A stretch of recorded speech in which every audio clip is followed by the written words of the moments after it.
Ketika dolar tidak lagi laku digunakan sebagai alat pemalak internasional dalam perdagangan komoditas utama, maka kekuatan global mereka akan runtuh dengan sendirinya seperti kartu domino. Purbaya telah berhasil mengubah posisi Indonesia dari yang dulunya cuma negara pengekor kebijakan barat, kini menjadi pemimpin revolusi moneter global yang disegani kawan maupun lawan.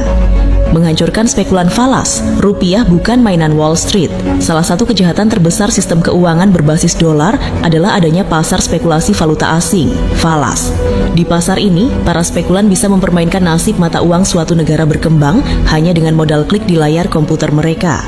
Mereka sengaja menyebarkan rumor negatif tentang ekonomi Indonesia, memicu kepanikan, membuat orang-orang berbondong-bondong memborong dolar, dan akhirnya menjatuhkan nilai rupiah dalam hitungan jam. Purbaya menutup total ruang bermain para mafia falas ini. Melalui kebijakan barunya, Bank Sentral menerapkan aturan ketat. Siapapun yang ingin membeli dolar atau mata uang asing dalam jumlah besar di Indonesia, wajib menyertakan dokumen pembuktian underlying asset yang jelas. Mau beli dolar buat impor mesin? Silakan. Mau beli dolar buat bayar sekolah anak di luar negeri? Boleh. Tapi kalau mau beli dolar cuma buat ditimbun di bawah kasur atau dispekulasikan di pasar uang demi mencari keuntungan pribadi di atas penderitaan rakyat, maaf, modal kalian akan dibekukan seketika. Dengan mematikan ruang gerak para spekulan ini, nilai tukar rupiah kita menjadi jauh lebih stabil dan mencerminkan kondisi ekonomi real yang sebenarnya, bukan hasil rekayasa bandar internasional.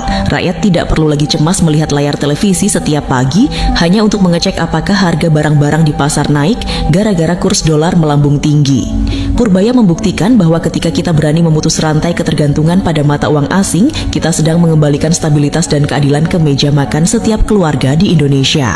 Kedaulatan emas nasional menuju mata uang yang tak terkalahkan. Sebagai penutup bagian ini, mari kita tengok kembali bagaimana strategi pengalihan cadangan devisa ke emas murni yang dijalankan Purbaya membuat pondasi ekonomi kita makin tak tergoyahkan. Amerika boleh saja terus mencetak uang kertas mereka sampai menumpuk jadi sampah, tapi Indonesia memilih jalan yang jujur, mengamankan kekayaan dalam bentuk emas fisik yang nyata dan bernilai intrinsik. Setiap gram emas yang berhasil diamankan oleh Purbaya dari tambang domestik maupun pembelian internasional bertindak sebagai perisai baja bagi stabilitas rupiah. Ketika badai krisis finansial global nanti meledak akibat gelembung utang barat yang pecah, mata uang yang tidak ditopang oleh aset real akan hancur lebur menjadi kertas tak berharga.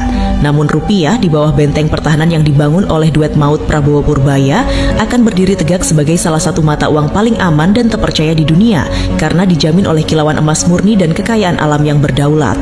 Blok Barat kini mulai kehabisan cara untuk mendikte kita, namun mereka pasti akan terus mencoba mencari celah lewat jalur politik maupun infiltrasi budaya. Apakah kalian ingin tahu bagaimana taktik pertahanan berlapis berikutnya dari Purbaya untuk menjaga momentum kemenangan ekonomi kita ini?